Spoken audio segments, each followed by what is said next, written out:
Estamos na terceira pregação sobre essa carta de João, a epístola de João.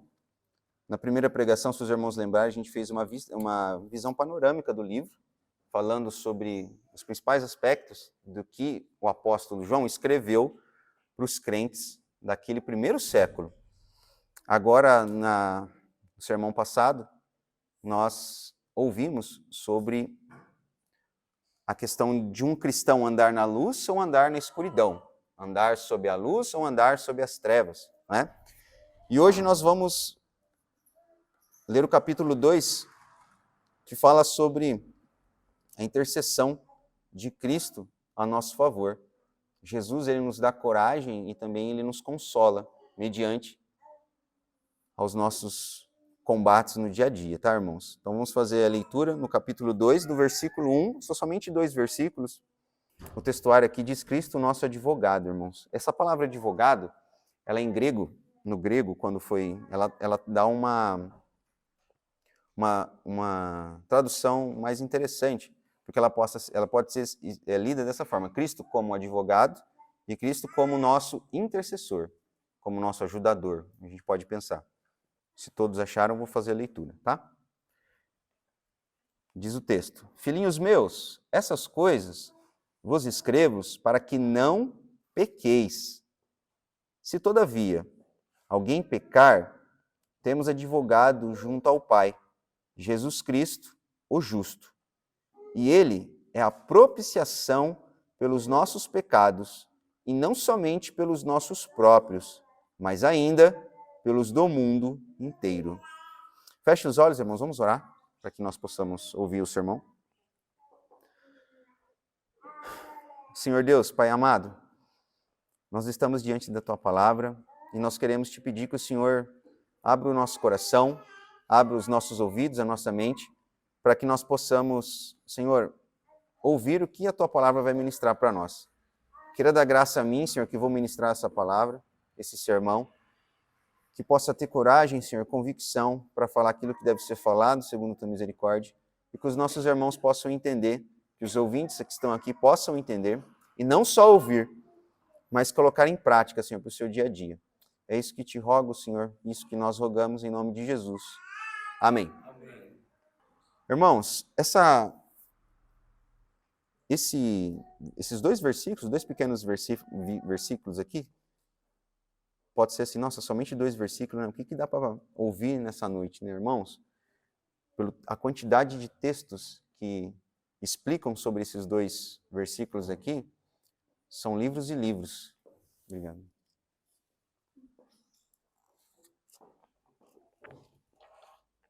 São livros e livros que falam sobre esses versículos aqui. O Senhor deu graça de, quando estava montando esse sermão, ver, irmãos, a necessidade tão grande que nós temos daquilo que nós falamos na semana passada. Lembra que nós, sobre a questão de andar sob a luz e andar sob as trevas, que uma das coisas que nos faz andar sob a luz é confessar os nossos pecados, confessar as nossas faltas, aquilo que nós temos cometido que é contra a palavra de Deus, que é contra o nosso próximo. Isso nos tira da escuridão e nos faz andar sob a luz. E aqui, irmãos, nessa parte da carta, nesses 2 primeiros versículos, ou nesse início desse texto que nós estamos lendo, ainda João ele fala sobre o teste moral. Lembra que nós falamos lá nas primeiras pregações que essa carta, essa primeira carta de João, o meu xará, ele disse, quer dizer, eu sou xará dele, né? Sou xará dele. Ele disse que essa carta foi escrita, ele escreveu, na verdade, essa carta, para aqueles que são crentes, aqueles que já acreditam em Jesus. Não, eu conheço Jesus, eu acredito em Jesus, confesso Ele como meu Salvador. Por quê? Porque lá naquele tempo existia um grupo de pessoas que se chamavam, que eles defendiam o gnosticismo. O que era o gnosticismo?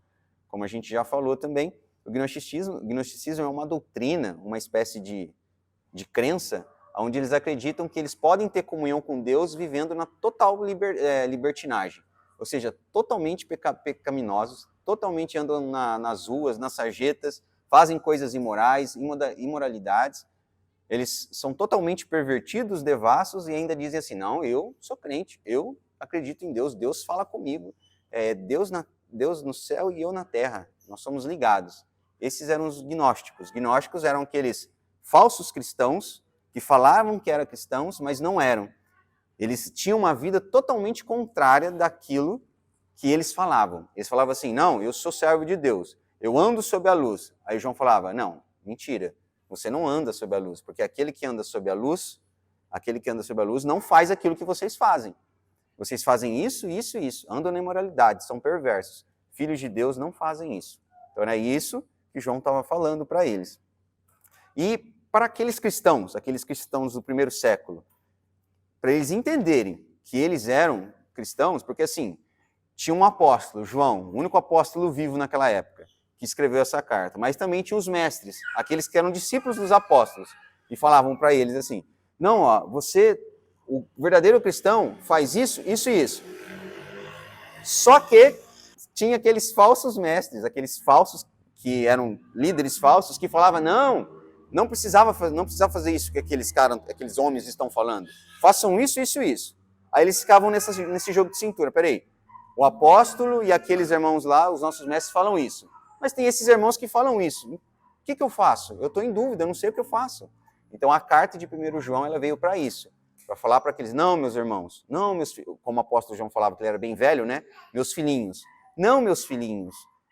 O verdadeiro cristão, ele faz isso, isso, isso. Agora, quem faz isso, isso, não é verdadeiro cristão. Então ele dá 3 provas para nós sabermos se nós somos cristãos. Isso os irmãos lá do primeiro século, mas também estende até o dia de hoje. Como que eu sei?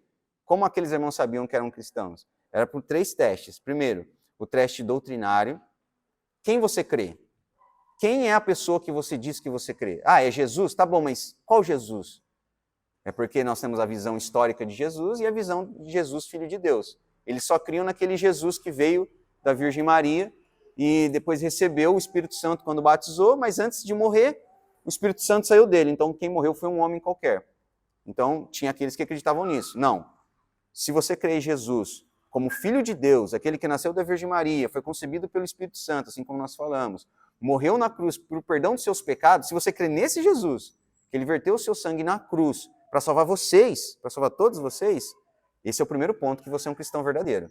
Você acredita nisso? Não, eu creio. Então, beleza, passou no primeiro teste. O segundo teste é o teste social, que João relata nessa carta. Se você é um verdadeiro cristão, você vai amar o seu irmão. Se você fala assim, não, eu creio em Cristo Jesus, ele morreu na cruz, verteu o seu sangue, só que depois você vê um irmão passando necessidade e vê ele passando qualquer coisa onde necessita da sua ajuda e você não ajuda, você não é um cristão. Porque o verdadeiro cristão, ele ama o seu irmão a ponto de ir até ele e ajudá-lo. Lembrando que amor não é amor de boca, é o amor que somente sai pela boca. Não, você ama, eu amo. Eu amo a família do Samuel e da irmã Brenda, eu amo eles. Só que quando eles passam necessidade, eu não ajudo eles. Quando eles fazem algo, quando eles precisam de algo onde eu tenho a condição, ou qualquer um de nós tem condição, e eles precisam dessa necessidade, eles necessitam disso, e nós não fazemos, tendo total condição para isso, nós não somos cristãos.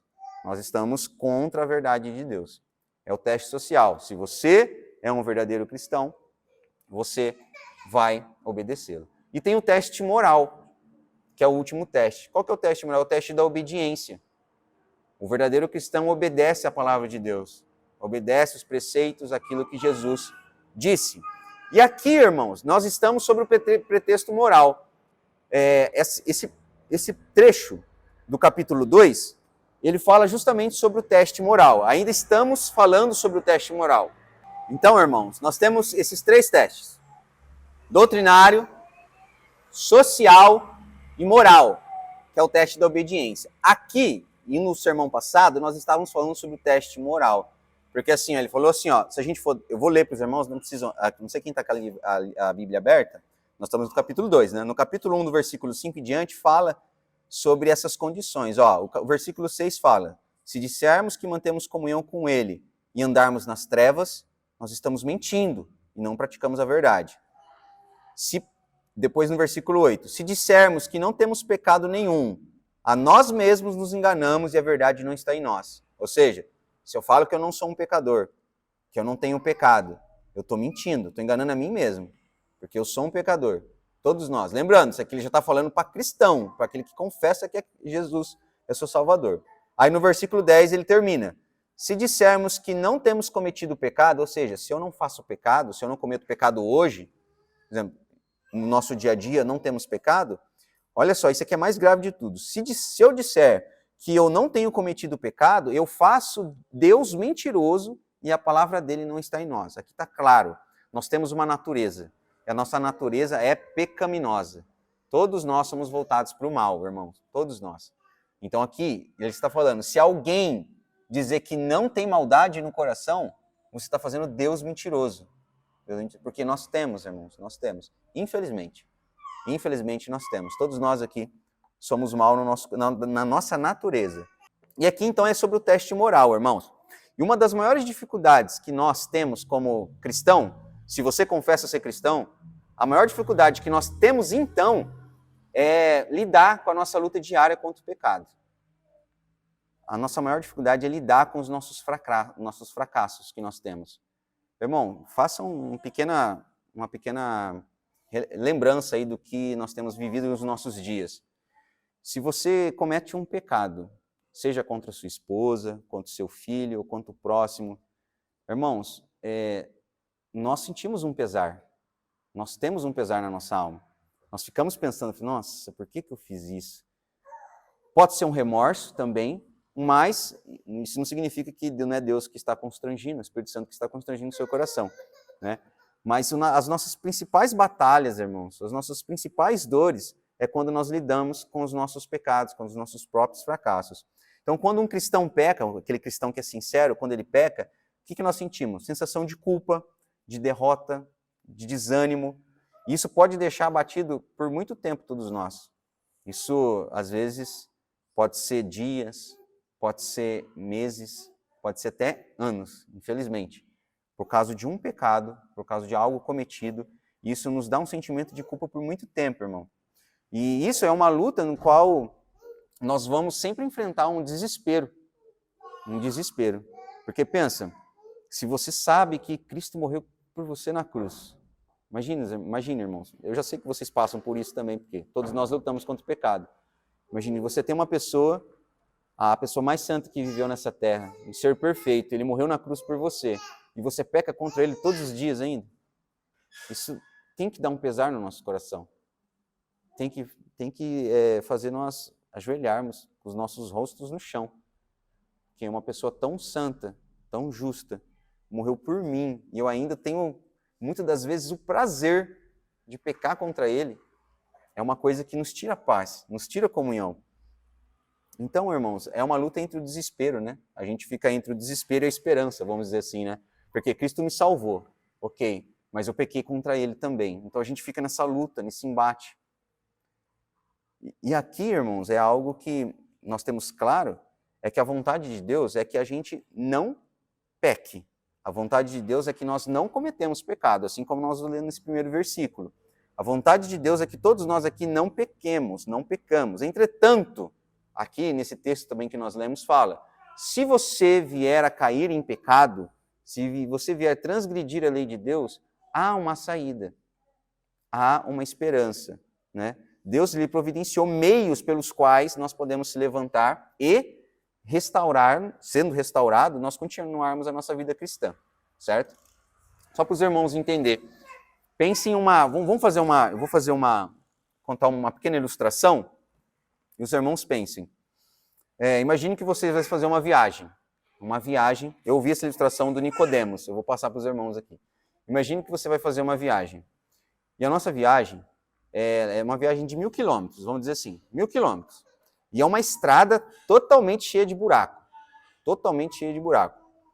É um lugar onde provavelmente vai furar os seus pneus. Então você tem que ir com pelo menos uns 2, 3 pneus ali reserva. Quando o Nicodemos estava contando isso, ele disse que ele estava na África do Sul, ele estava fazendo o seu doutorado, e da onde ele estava até aonde ele tinha que fazer na universidade, acredito que é a universidade, era uma trajetória muito, muito longa, de 500 quilômetros aproximadamente, e com a rua extremamente... a estrada, né? Imagina a África do Sul, um lugar... tem alguns lugares que são bons, outros lugares que são ruins, mas imagine que não é uma estrada como a nossa. Apesar que a nossa também é muito ruim, né? Mas imagine uma estrada onde não tem muita qualidade, onde provavelmente vai acontecer alguns acidentes. e nosso carro vai parar várias vezes. Então imagine que a nossa vida cristã seja isso, uma trajetória aonde esse caminho, essa trajetória que nós vamos percorrer, ela vai ter algumas paradas, Aí como nós vamos identificar que a nossa trajetória é um caminho bom ou é uma trajetória boa ou uma trajetória ruim? É pela quantidade de vezes que nós paramos. Vocês que já viajaram, vocês acham, por exemplo, vocês ir daqui para um destino de 500 quilômetros ou 1.000 quilômetros que seja, ou qualquer distância, você parar mais de 30 vezes por algum problema no carro, vocês acham que isso é uma boa viagem? Por exemplo, vai daqui, vamos pensar lá em Santa Catarina, em uma das praias, vai em qualquer praia em Santa Catarina, parar 500 vezes por causa de problemas no carro, é uma boa viagem? Não é uma boa viagem, não é. Agora você vai daqui lá e parar umas 3, 4 vezes. Não, já não é uma viagem ruim. Ela está muito melhor do que parar 20, 30 vezes. Né? Então essa é a vida cristã também, irmãos. Se nós, imagine que a nossa vida é esse carro aí, e os desafios que nós vamos encontrar é essa estrada. Se todas as vezes, quando a gente encontra um obstáculo, a gente parando, pecando atrás de pecado, toda hora parando, a nossa trajetória não está sendo boa, algo está errado no nosso carro. Mas isso não significa que uma estrada boa não vai fazer a gente errar, não vai fazer a gente furar um pneu, não vai fazer a gente encostar porque deu algum problema fácil de resolver no motor ali, vamos dizer assim. Mas a vida do cristão, ela vai ter paradas, ela nunca vai ser perfeita. Aquele que fala que é cristão, aquele que fala que é crente evangélico, ele não vai ter uma vida, um caminho, uma trajetória perfeita nesse sentido. Porque o único que teve um caminho perfeito foi o nosso Salvador. Nós vamos passar por esses caminhos e, infelizmente, nós vamos parar muitas vezes. Infelizmente, nosso carro vai furar o pneu, nós vamos ter que trocar o pneu. E isso aí, irmãos, vai ser mediante a nossa comunhão com Cristo, a nossa comunhão com a Palavra de Deus, com os nossos irmãos, que vai providenciar que essa trajetória seja boa, certo, meus irmãos? Então, na nossa vida cristã, vamos ter paradas, nós vamos ter paradas, mas nós temos que clamar a Deus para que não sejam muitas paradas. Nós temos que lutar para que não sejam tantas, certo? E é isso que o apóstolo João escreve nesse primeiro versículo. Vamos ler? Capítulo 2, no versículo 1, no primeiro verso ali, primeiro verso na parte A, que está assim, Filhinhos meus, estas coisas vos escrevo para que não pequeis. Então, esse aqui é o primeiro versículo do capítulo 2. João, irmãos, ele passa a explicar o porquê ele escreveu esse pedaço, ou a carta inteira, a gente pode entender. Ele declara aos seus leitores, né, os irmãos do primeiro século, que essa carta tem um propósito prático, ou esse trecho, ela tem um propósito prático, para que os cristãos não pequem.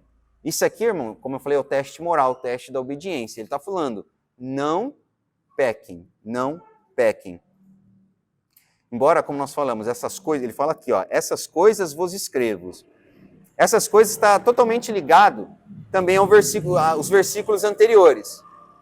O que nós falamos nos versículos anteriores? Está falando, se aquela pessoa fala que não peca, ela é uma mentirosa, se ela fala que anda na luz, mas não anda nas trevas, ela é uma mentirosa, a palavra de Deus não está com ela, a verdade não está com ela.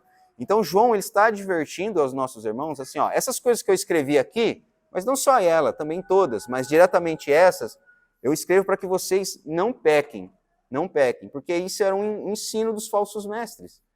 Muitos foram levantados naquela época, saíram do meio da igreja, olha só, eles acreditavam em Cristo, aí só que depois começaram a levantar no meio da igreja e pregar mentiras para os nossos irmãos, falando, não, pode viver uma vida imoral, Deus ainda vai te amar, Deus ainda vai te providenciar, Deus vai te socorrer enquanto você estiver passando alguma necessidade. Então você pode lambuzar no pecado aí. Tinha muitos gregos, né, gregos e romanos que gostavam da farra, né? Então, qual que era a ideia deles? Não, nós vamos entrar na devassidão aqui e o nosso Deus ainda nos ama. Então vamos rolar no pecado. Isso era a fala deles, irmãos, esse aqui. Só que o apóstolo João fala bem diretamente, não pequeis, não pequeis. E aqui, irmãos, a gente pode, olhando nos versículos anteriores, olhando nesse trecho específico, está falando assim, o apóstolo João fala para a gente não pecar. Que aquele que fala que que não peca é um mentiroso, que isso é o que os gnósticos faziam. Eles falavam que não pecavam, eles eram perfeitos, só que não eram, né? Tá tudo mentira. E aí o João fala para que a gente não peque. Ué, mas como assim? Se eu tenho que confessar que eu sou um pecador e é para me confessar para não pecar, o que eu vou fazer? Estou enrascado aqui nesse momento, né? Então, irmãos, o que João fala? Muitos podem utilizar dessa expressão, falar assim, ó, nós vemos no versículo 9, se eu confessar os meus pecados, o Senhor me perdoa. No versículo 9, vocês podem ver no capítulo anterior. Capítulo 1, no versículo 9, fala assim, se confessarmos os nossos pecados, ele é fiel e justo para perdoar os nossos pecados e nos purificar de toda injustiça. Então, João fala, se você pecou, você pode pedir perdão ao Senhor, se você confessar seu pecado, ele vai te perdoar. Então, muitos também podem utilizar essa frase de desculpa para libertinagem. Então, peraí, vamos pensar aqui. Se eu acredito em Cristo, se Cristo é meu Salvador, e ele fala que se eu pedir desculpa para ele, se eu pedir perdão para ele, confessando o meu pecado, ele vai me perdoar, então beleza, então é só eu ficar pecando à vontade e depois vir pedir perdão que ele vai me perdoar. Então eu vou ficar nesse ciclo infinito. Pequei, peço perdão, sou regenerado. Pequei, aí vai ficar naquela mesma história. Você vai nessa trajetória, nesse caminho, nessa caminhada cristã, toda hora vai furando pneu. Toda hora vai furando pneu. Furou o pneu, arrumou o pneu, anda mais 15 quilômetros, fura o pneu de novo. Perdoa, Senhor. Arruma o pneu, anda mais 15, fura de novo. Então, o João está falando assim, não pequeis. Você continua pecando e utilizando uma desculpa, uma graça divina, que é a questão do perdão, para desculpa para você continuar pecando. Você está piorando essa situação diante de Deus.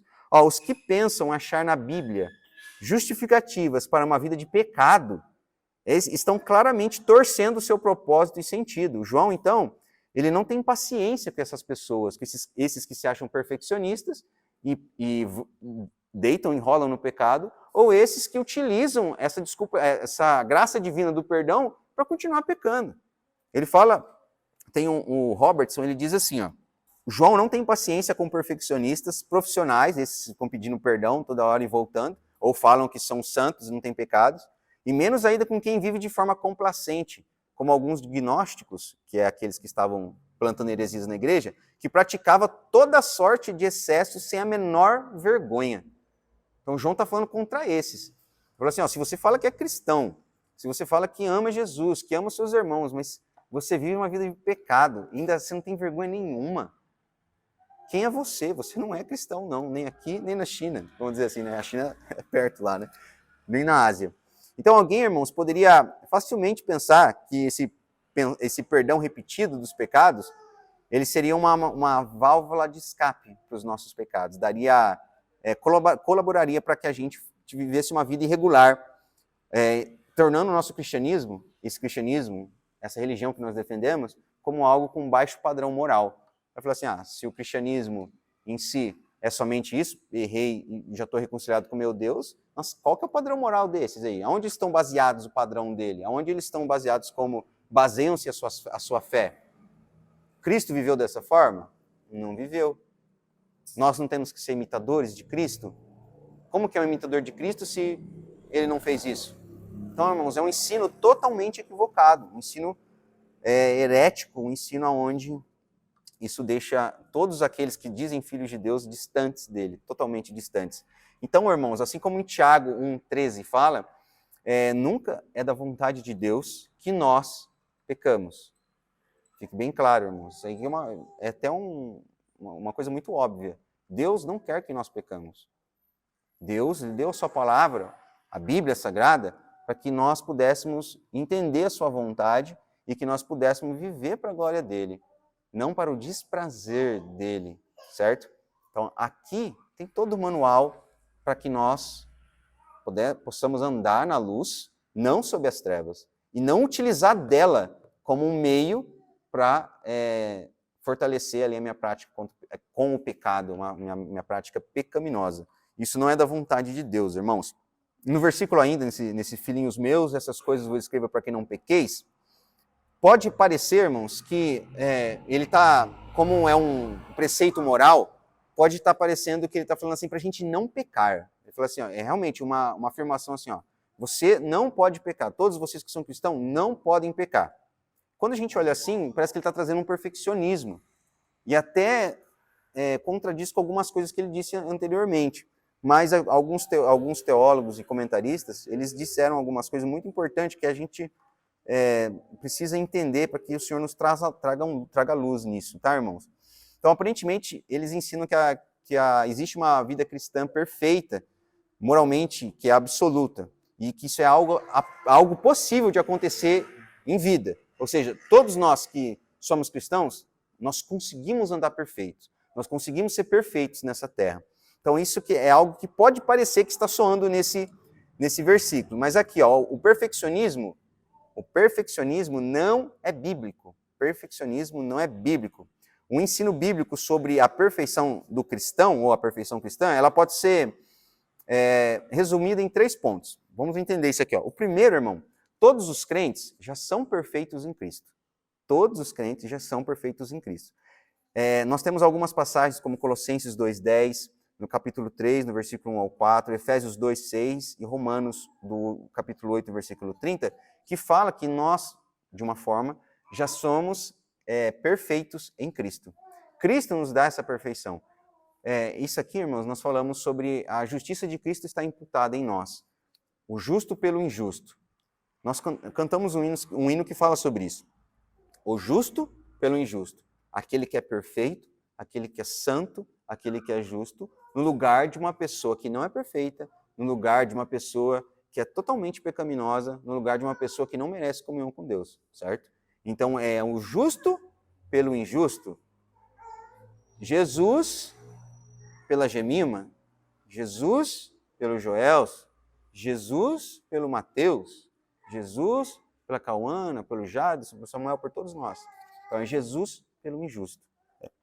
Justo pelo injusto. Então, essa perfeição nós recebemos de Cristo, não é nossa. Nós não temos perfeição. Como eu falei na oração, o profeta Isaías, no capítulo 64, ele fala assim, que as nossas... Pense na pessoa mais boa nessa terra, a pessoa mais santa que possa ser considerada nessa terra. As melhores ações que ela pode fazer ainda é considerado como trapos de imundícia na presença do Senhor. Então, olha para vocês verem a nossa devassidão, a nossa maldade, a nossa natureza pecaminosa. Então, aquilo de melhor que eu posso fazer, diante de Deus, ainda é como considerado um trapo de imundícia. Então, essa perfeição, que nós somos crentes em Cristo, não é porque eu consegui, é que isso foi imputado em mim. Isso foi dado a mim de forma imerecida. De forma imerecida a vocês. Se vocês podem ser considerados perfeitos em Cristo, não é por causa de você, fique claro isso. É por causa da graça de Deus, o qual alcançou você. E através de Cristo você recebe a justiça dele. Você é considerado um justo, um perfeito nesse sentido. Tá? Então essas passagens bíblicas, elas se referem à oposição ocupada pelo crente diante de Deus em Cristo. Essa perfeição é um ato de Deus pela graça, ou seja, é algo imerecido, algo que você não merece. Você não merece ser acreditado como perfeito, mas Cristo, ele morreu no seu lugar e Deus te deu essa condição diante dele, tá, irmãos? Então, o segundo ponto sobre a questão da perfeição cristã é que, segundo, há um processo de aperfeiçoamento. Então, nós somos perfeitos em Cristo, certo? Não porque nós conseguimos, mas porque ele imputou em nós. Nós recebemos como presente da misericordiosa graça dele. E depois que nós somos perfeitos, ainda há um processo de aperfeiçoamento que nós chamamos como santificação. É um processo de santificação. Então, quando nós já obtemos a perfeição em Cristo, é operada também esse aperfeiçoamento gradual. Então, dia após dia, nós vamos sendo mais perfeitos. Ou seja, nós vamos se distanciando do pecado, não significa que nós não vamos pecar. Significa que eu vou saindo daquele João que era antes e vou saindo de um João mais próximo de Cristo. Um João que era banhado no pecado, rolava e deitava no pecado, e que agora ainda comete pecados, mas dia após dia, pela graça soberana de Deus, ele está chegando mais próximo de Cristo. Vai chegar em terra? É isso que nós vamos ver aqui agora. Então, esse aperfeiçoamento é operado gradualmente em nós. Em 2 Coríntios 7, no versículo 1, fala sobre isso. Então, nesse processo, o crente coopera por meio do aprendizado e da obediência. Então, assim, Deus vai operando a sua graça misericordiosa em santificação em mim. E através da obediência à sua palavra, através da obediência, eu vou aprendendo de Deus, da sua palavra, com os nossos irmãos, os meios de graça que Ele me fornece, para que assim eu vou sendo aperfeiçoado. Então esse perfeccionismo não é bíblico, mas há essa perfeição que nós estamos entendendo aqui. O terceiro processo, irmãos, o terceiro ponto que nós resumimos aqui com a perfeição cristã, é que nós nunca vamos alcançar a perfeição em vida. Então, o que os escritores falam? Ele fala assim, ó, esse processo é incompleto aqui nessa vida, mas ele é completado. Sabe quando? Quando o crente morre. Olha só que interessante. O processo do cristão ele é aperfeiçoado quando ele morre, quando acontece a morte do crente. Isso aqui é em 2 Coríntios, capítulo 5, do versículo 1 ao versículo 5, ou no retorno do Senhor Jesus. Nós esperamos, a nossa esperança é que o Senhor Jesus volte. Se ele voltar em vida, significa que nós alcançamos essa perfeição, que ele vai levar aqueles que são deles. Mas, se nós, na nossa vida, em vida, nesse presente século, nessa época, Cristo não voltar, Cristo não vir em nuvens de glória, nossa perfeição vai ser alcançada quando nós deitarmos ao pó dessa terra, crendo em Cristo como nosso Salvador. Então, irmãos, esses três processos que nos faz entender essa cristão, essa perfeição cristã, nesse sentido de que o perfeccionismo na terra nós não vamos alcançar. Nós vamos ser perfeitos em Cristo, porque nós recebemos isso como a graça misericordiosa dele. Nós somos aperfeiçoados e só vamos alcançar verdadeiramente essa perfeição a partir do momento que nós tombarmos na terra, crentes em Cristo como Salvador ou na volta de Cristo. Certo, irmãos? Embora uma vida sem pecado seja o alvo que nós devemos buscar, o alvo que nós devemos perseguir, infelizmente acontece que o crente, presta atenção nessa palavra, eventualmente, ele vai desobedecer a Deus, eventualmente ele vai cair no pecado. Existem muitas tentações ao nosso redor, irmãos, e a nossa natureza terrena, a nossa natureza pecaminosa, ela sempre é inclinada ao mal, sempre. Não é de vez em quando, não, irmãos, é sempre inclinada para o mal. O que nos faz, pela misericórdia de Deus, pela graça, o que nos faz a não ser propensos para o mal é a graça de Deus que opera no nosso coração. É aquilo que o irmão Joel se pregou ontem, é aquilo que Deus, ele segura muito da nossa maldade, porque se ele tirasse a mão, meu Deus do céu, o que nós faríamos de mal nessa terra? É graça e misericórdia do Senhor, certo? Podemos ver, irmãos, que na Bíblia, por exemplo, o rei Davi, ele foi um homem segundo o coração de Deus. Só que nós sabemos no Salmo 51 as atrocidades que aquele homem segundo o coração de Deus foi, aquilo que ele fez. Mas no Salmo 32 que nós lemos também, eu só vou ler para os irmãos aqui novamente, esse pedaço do Salmo 32, só para os irmãos terem atenção no que o Davi escreve. Olha o que ele escreve, irmãos. Ó, no versículo 3 ele diz assim, naquele salmo que nós lemos no início, ó, enquanto calei os meus pecados, envelheceram os meus ossos pelos meus constantes gemidos todos os dias. Porque a tua mão pesava dia e noite sobre mim, e o meu vigor se tornou em sequidão de estio. Confessei-te o meu pecado, e a minha iniquidade não mais ocultei. Disse, confessarei ao Senhor as minhas transgressões, e tu perdoaste a iniquidade do meu pecado. Aqui que o Davi estava falando, irmãos, que ele como um rei, uma pessoa segundo o coração de Deus, ele cometia pecados. Só que aqui tem uma grande diferença do verdadeiro cristão para aquele que se diz cristão e não é. Ele peca, mas ele reconhece a atrocidade que ele fez diante do Deus dele. E o que ele vai fazer? Davi é um salmista, é um poeta, ele fala coisas maravilhosas, mas não só nesse salmo, em muitos outros, ele fala como ele estava. O versículo 3 de novo. Enquanto eu estava com a minha boca fechada, enquanto eu não falei para o Senhor os meus pecados, envelheceram os meus ossos pelos meus constantes gemidos todo dia. Ou seja, ele estava totalmente sendo pressionado pelo Espírito Santo, ele estava totalmente sendo pressionado pelo pecado que que tinha cometido, e ele não confessava. Há um pesar muito grande. Lembra que nós falamos no início do sermão? O verdadeiro cristão, ele vai sofrer dia após dia com o seu pecado não confessado. Ele vai sofrer, porque ele sabe quem é o Deus dele. E não adianta você esconder seu pecado. Deus é luz, ele sabe de tudo, ele vê tudo, ele é onisciente. Então, enquanto nós mantemos os nossos pecados calados em nossos corações, irmãos, pesar vai estar de todos os dias. Nós vamos sofrer com esse nosso pecado. Aí vem o desânimo, aí vem tudo aquilo que nos deixa para baixo. Por quê? Deus está assim, e aí? Quando você vai confessar seu pecado? Quando você vai se derramar para que eu possa te agraciar, para que você possa receber perdão? Isso aqui eu estou falando para um cristão, para aquele que já confessa Cristo. Mas também aqueles que não confessam Cristo também é a mesma situação. Os nossos corações eles já nascem com essa consciência. Ah, não, eu não sou cristão. Não, vocês sabem. Em Romanos 1 fala que todos os seres humanos já são conscientes do seu estado. Então, embora nós buscamos, né, um processo de estar sempre perfeitos, ou buscar a perfeição diante de Deus, né, esse é o alvo que nós devemos perseguir, a gente eventualmente vai desobedecer a Deus. E não só Davi, nós temos muitos outros exemplos de pessoas que pecaram.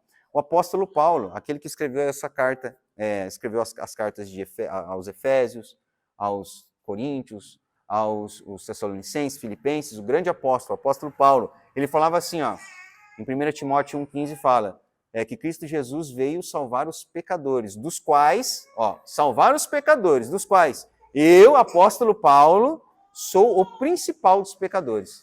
Olha só, olha quem é Paulo, quem ele fez no reino de Deus e quem somos nós. Ele confessou que ele é um pecador. João falou que todos crentes cometem pecado. Davi, o rei Davi, o grande rei Davi, confessou seus pecados também. Então é isso que ele está falando, irmãos. A Bíblia nos fala que haverá momentos que nós vamos pecar. Momentos não, nós sempre seremos pecadores. Eventualmente pecaremos, na verdade. E a gente deve entender, irmãos, que isso não é um motivo de desespero. Haverá o desespero em nós. O Espírito Santo vai colocar isso no nosso coração. Mas nós temos um auxílio, nós temos uma saída, irmãos. Então aí que entra a nossa esperança também. Há momentos de desespero, mas não no sentido de que, pronto, pequei contra o meu Deus, agora vou ser jogado ao inferno. A minha condenação, o meu destino é o inferno. Não, irmãos, não é isso. Tem essa saída, assim como nós vamos ler aqui, ó. Do versículo 2, na parte B, vamos continuar. No versículo 1 mesmo, esse que nós estávamos lendo, está escrito assim, ó.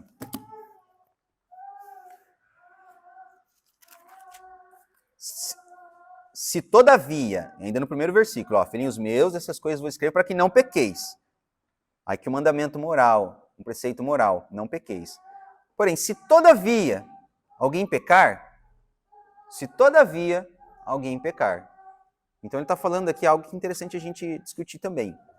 Ó, nessa frase, irmãos, originalmente, em grego, ele também dá para entender isso aqui, ó. Ele expressa uma possibilidade, não algo que fatalmente vai acontecer. Então, o apóstolo João, o pecado do crente, do cristão, do verdadeiro confesso em Cristo, é um acidente e não a situação normal que ele vive. Olha que interessante. A ideia, irmãos, é que o crente, pela graça de Deus, pela misericórdia divina, ele pode levar uma vida onde o pecado é acidental e não normal. Lembra da viagem que eu falei para vocês? Então, nessa viagem, eventualmente, nós vamos fazer algumas paradas. Não significa que a nossa viagem vai ser uma viagem de constantes paradas a cada 15 quilômetros. Mas, nesse percurso, pode ser que a cada 115 eu tenha que parar para resolver alguma coisa.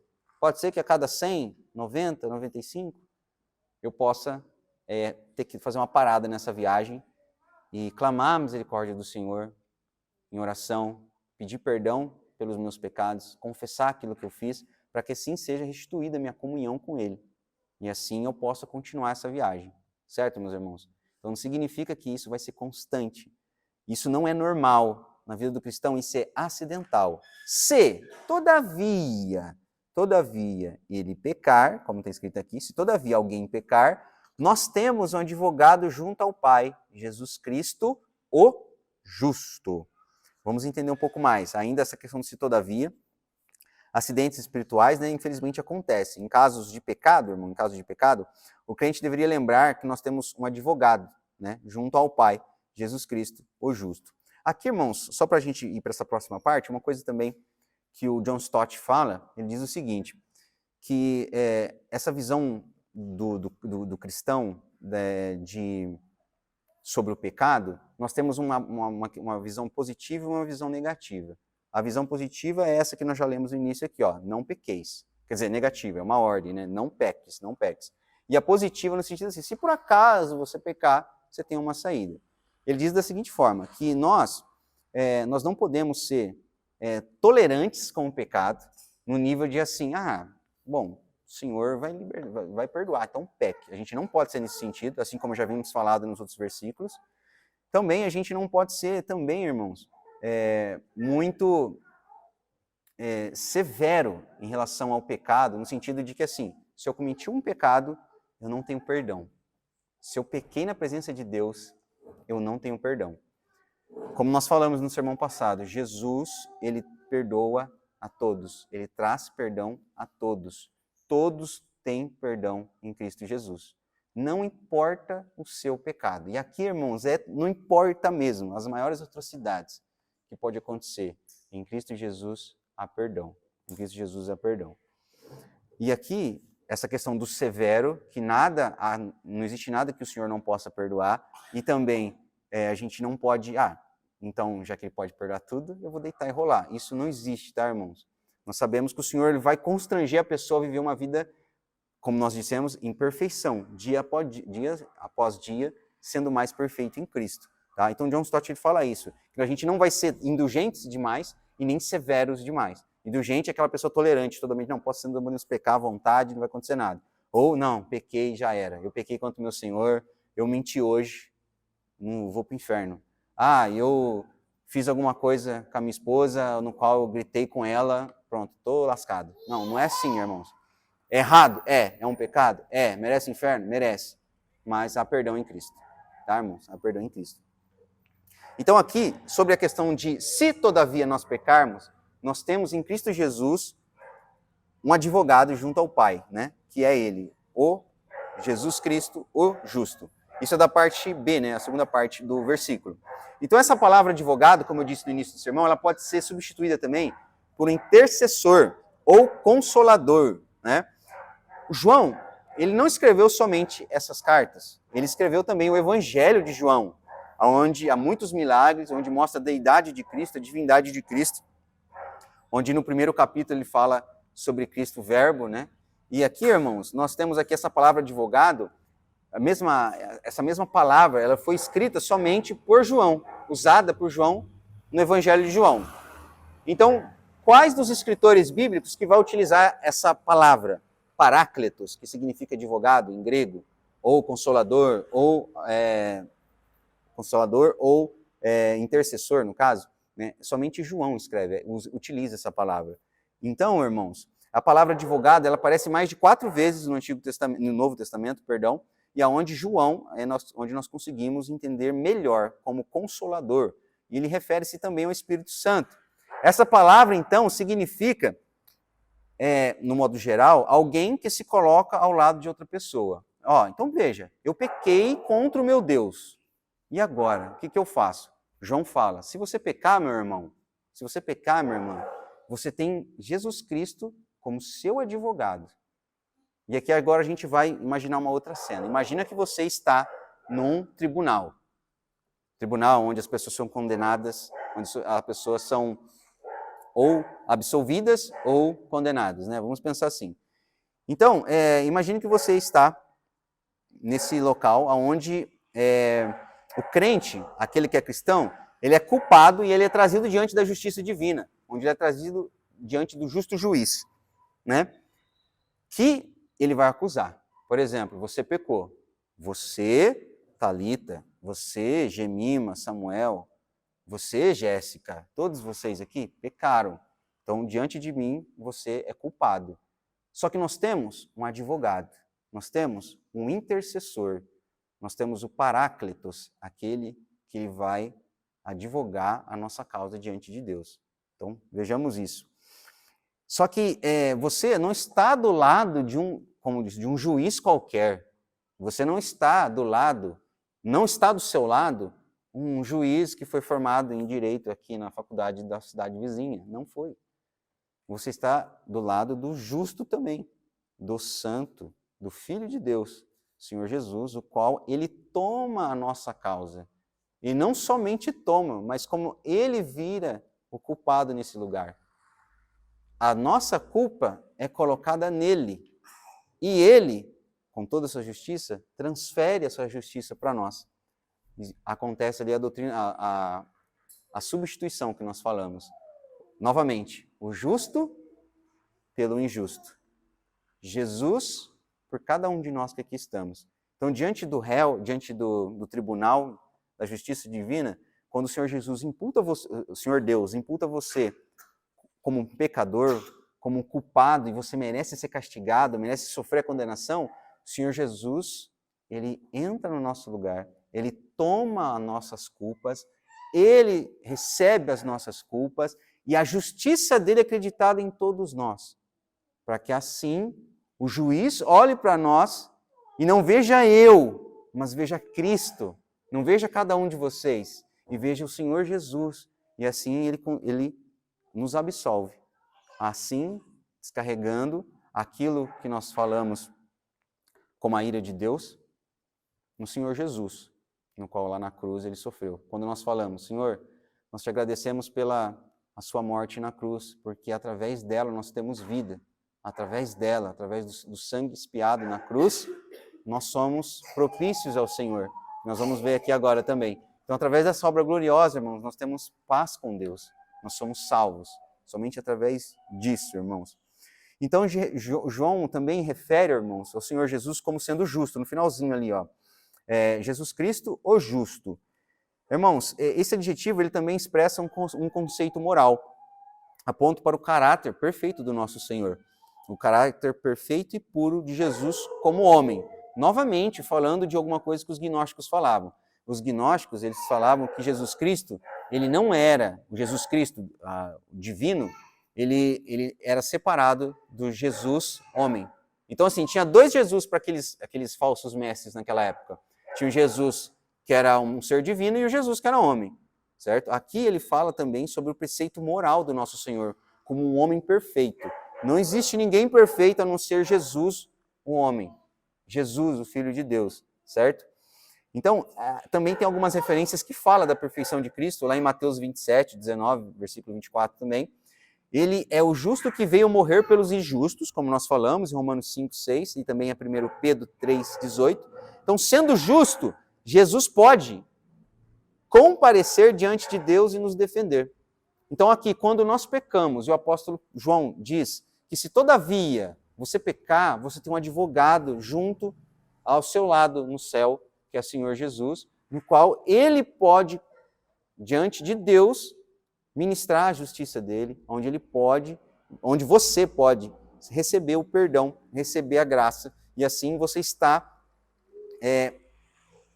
diante de Deus, limpo, diante de Deus, perfeito, como nós falamos, diante de Deus, está com a consciência não, né, irmãos? Está com a sua alma livre ali para estar diante de Deus, porque o Senhor Jesus já fez e te defendeu lá nesse tribunal divino.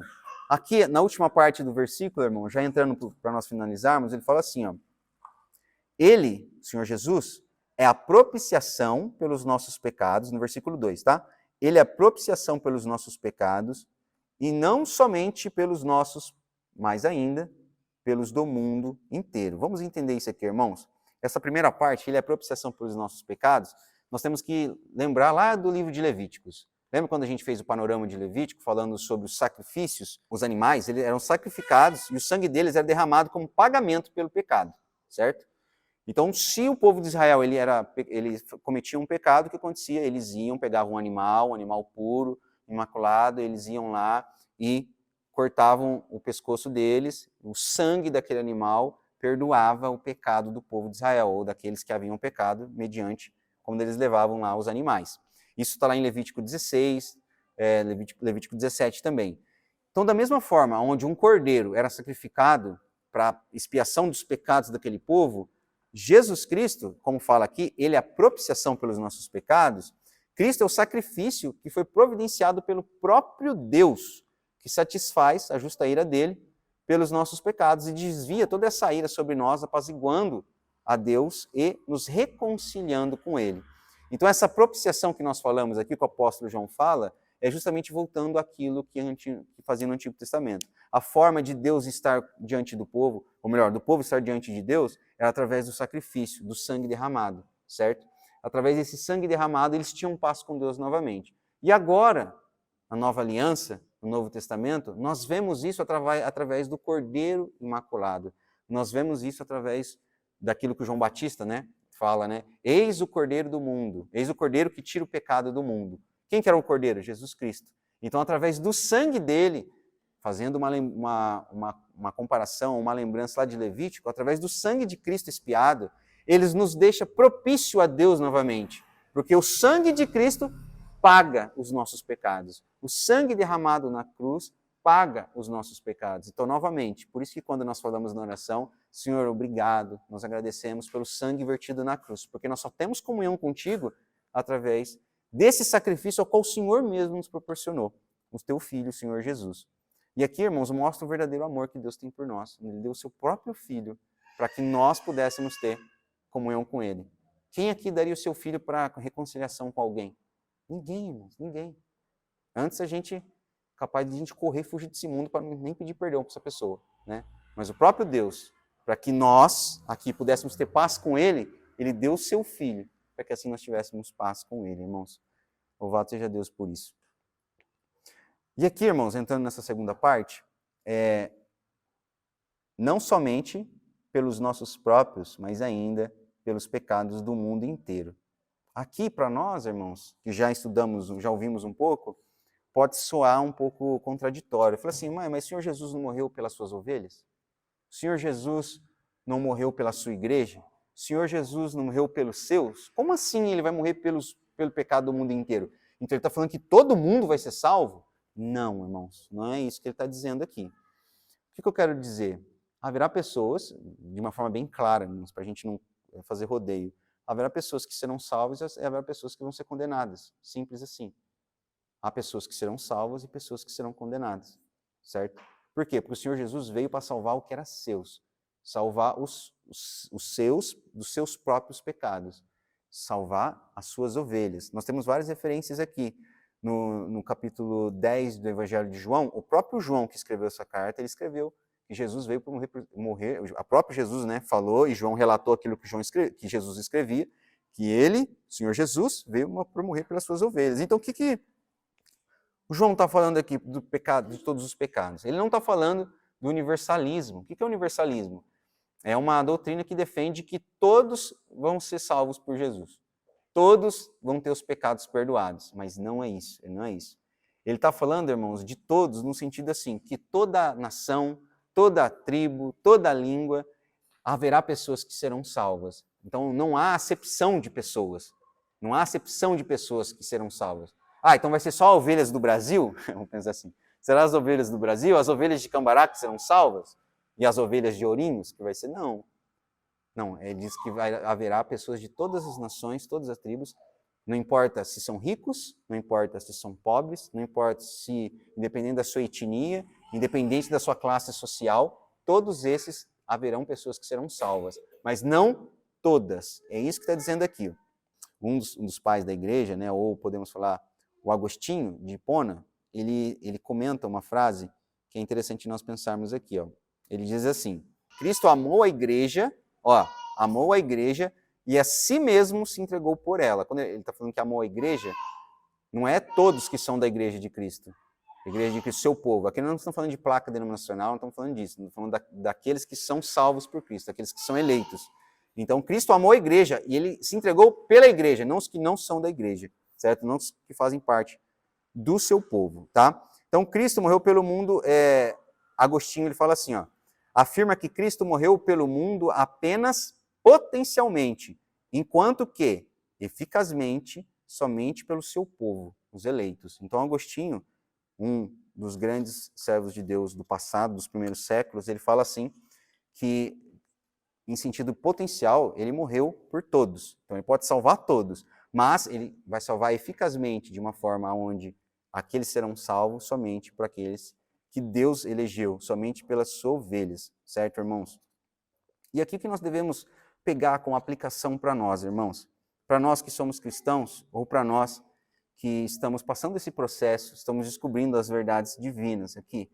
A palavra de Deus, irmãos, ela nos recomenda, nos dá uma ordem, um imperativo moral, que nós não devemos pecar. Não devemos pecar. Isso é um imperativo que Deus fala pela sua palavra. João escreve claramente: meus filhinhos, essas coisas vos escrevo para quê? Não pequeis. Isso é um imperativo moral, irmãos, não é para nós pecarmos. Mas também, irmãos, nós temos grandes exemplos de pessoas na própria palavra de Deus que, mediante esse pecado gigantesco que eles cometiam contra o seu Deus, eles acharam graça e receberam perdão mediante a confissão dos seus pecados. E assim eles foram reconciliados com Deus através do sangue do Cordeiro, irmãos. Então, exemplos: Davi, Moisés, Abraão, neles nós encontramos esses exemplos.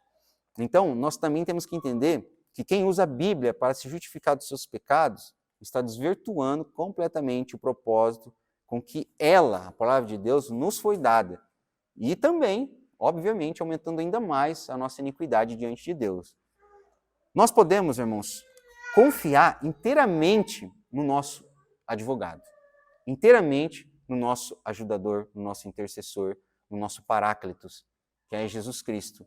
Então, irmãos, se todos vocês aqui ainda se sentem diante do pecado com pesar, você se sente desanimado, cometeu um pecado e você não sabe o que fazer, irmãos, se todos os dias nós encontramos aqui no culto e todos nós confessamos com alegria da nossa alma que Jesus é o nosso Salvador, irmãos, isso aqui não pode ser só da boca para fora. Jesus é meu Salvador. Tá bom, irmãos, mas e a sua consciência, como que tá? Você vai ficar sendo martirizado por esse pecado que você comete? Você não vai se derramar aos pés do seu Senhor e pedir perdão para Ele: Senhor, me perdoa desse pecado. E aí, Ele tem a graça como nosso Paráclitos, nosso advogado, diante de Deus, Ele te absolver, irmãos. Deus te absolver. Não porque você merece alguma coisa, mas porque você confiou inteiramente no seu Salvador. Então nós devemos ter essa consciência, não somente falando que Cristo é meu Salvador, eu amo Ele, tudo, mas por dentro o pecado te corrói ali, te mata de um sentido onde você, aparentemente, dia após dia, em vez de você estar sendo aperfeiçoado, você está sendo sucumbido ao seu pecado. Se você confessa com a sua boca que você ama Cristo, que você vive para Ele, irmãos, então esse processo de se derramar diante dEle e suplicar por perdão está cabível a você. Você pode fazer isso, porque você é um filho dEle. Certo, irmãos? O pesar nós vamos ter. O pesar nós vamos ter. Mas Cristo, Ele nos dá coragem para que nós chegamos até o nosso Pai e intercedamos: Senhor, por amor do Teu Santo Filho, me perdoa. Tira esse pesar do meu coração, tira isso que me corrompe, que me tira a paz. Que o Senhor, Ele é gracioso, Ele vai chegar até você, e segundo a misericórdia dEle, Ele vai te perdoar, irmãos, vai te perdoar. Não ficamos com os nossos pecados aqui dentro, guardados, irmãos. Como Davi leu no Salmo 32, esse pecado me corrói, ele espreme os meus ossos, ele quebra os meus ossos. E somente depois que eu confessei o meu pecado, eu fui curado, eu fui sarado. Que nós levamos esse ensinamento que o rei Davi ele fez diante do pecado dele. Ele se humilhou, se derramou no chão e pediu perdão para que Deus o perdoasse, irmãos. Nós não vamos pecar, vamos lutar para não pecar, irmãos. Não significa que nós não vamos. Eventualmente nós vamos. Se todavia, nós que aqui estamos, pecar, o Senhor Deus Ele é poderoso para nos dar perdão através da nossa confissão e se nós se entregarmos totalmente a Ele. Nós temos perdão, Senhor. Nós temos perdão. Receberemos perdão se confessarmos, irmãos. Essa é a mensagem da noite. Confesse os seus pecados diante do Senhor. Não fique corroendo, não fique com Ele lá. Não faça desse pecado algo que você não possa chegar ao seu mestre, chegar ao seu Senhor e pedir para que Ele te liberte. Porque Ele tem poder. Ele tem poder para libertar todos nós dos nossos pecados.